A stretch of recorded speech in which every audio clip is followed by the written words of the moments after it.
So I read somewhere that you started writing poetry before you realized that songwriting could actually be your career. When did that shift happen? And tell us a little bit about your poetry writing. And I mean, I was writing poems just as a kid, you know, like I was always really into creative writing at a very young age.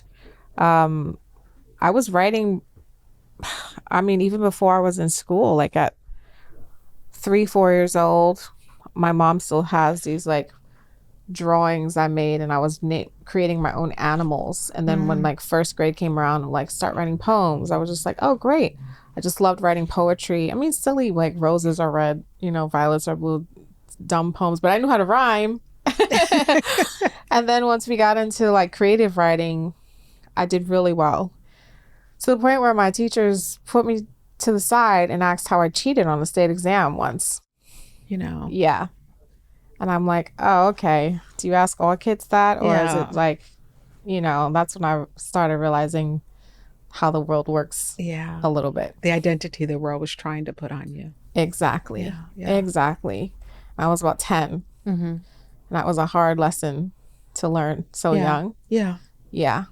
I definitely started seeing authority a little bit different.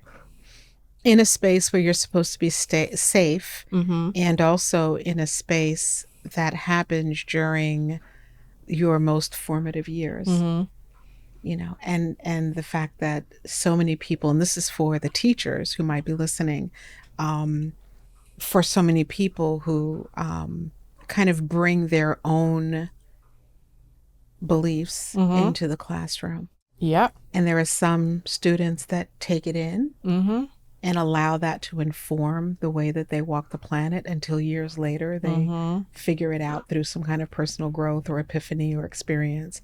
But then there are others who hear that and allow it to roll off their backs. And I get the impression that you're the latter. Yeah. It definitely pissed me off. I will say that. But, you know, I kept it moving. I was like, well, clearly my story was good. Thank you. I know that part. But my mom was a school teacher, but she taught special education. And they took me to the side and said, we want to know, how did your mom get the test ahead of time? Oh. Yeah. Oh. Yeah.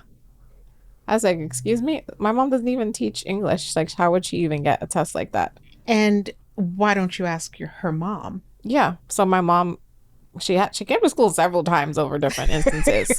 I also, like, I got so many dumb things happened in that school, but once I got like punished. They used to put you on the wall. So there was this wall outside. You had to stand on the wall if you did anything wrong. It sounds crazy. It sounds very Handmaid's Tale now that I look at it. But yeah. So you had to stand on the wall at recess and watch all the other kids play. And you stood there like kind of in the cold, just watching, and it felt very depressing. So they put me on the wall once for something I didn't do, and then asked, you know, accused me of cheating. What kind of crazy stuff? Wow.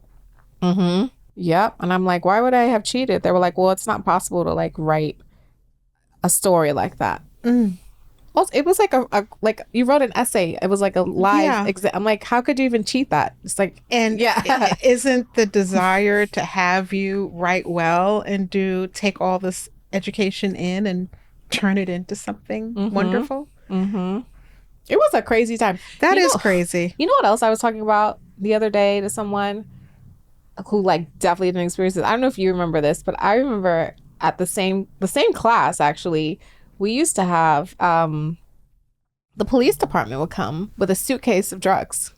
No, they never did that. Yes. Okay. It was insane. Like, wow. A suitcase of drugs, and they would like teach us about all the different drugs and not to do them. And I was like, looking back, I'm like, that was wild.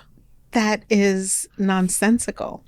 Yes. Like, you're in this state. These are the things that are happening in your life. And you're living in a space where there are a lot of tragic stories happening. And you come in and you're like, hey, you could take this drug to feel better and that drug to do this, but don't do drugs. Don't do drugs. And also, but I'm going to expose you to what it looks like. Yes. This was a gifted program, by the way. Wow. This was like a very special program for 60 kids in our district that got chosen. This was the best you could do. And it was a great problem in a lot of ways. Like, you had a fast track to like Harvard and Yale, and I had a lot of Mm-hmm. friends that ended up doing the Ivy League thing. It just, Mm-hmm. it's not, wasn't my destiny, but um, there were a lot of great benefits of that program, but there was also like Some just things. some weird stuff, you know? Yeah, some eyebrow raising things. Yeah. So how did you so you were a poet? A low key kid poet. Yeah. I don't know how much my poems will hold up now, but yeah, to myself. Listen, Yeah. they're yours. They're yours. It doesn't matter. The lady who won a Grammy has some poetry that she wrote when she was younger. Yeah. And I also heard you mention that your mom held on to some of your drawings and things that you did as a Mm-hmm. child, which I also think is really important, Mm-hmm. because we get to that point in our lives, especially when we're in a state of or a place of, maybe we hit a wall or something. I think it's Mm. really beautiful to have had someone hold on to things so that Mm. you can truly look at the trajectory of your life, That's and a great answer some point. of those questions. So, yay to Autumn's mom for holding on to those works. Yeah, It's important. it is. Yeah. Yeah. Mm-hmm.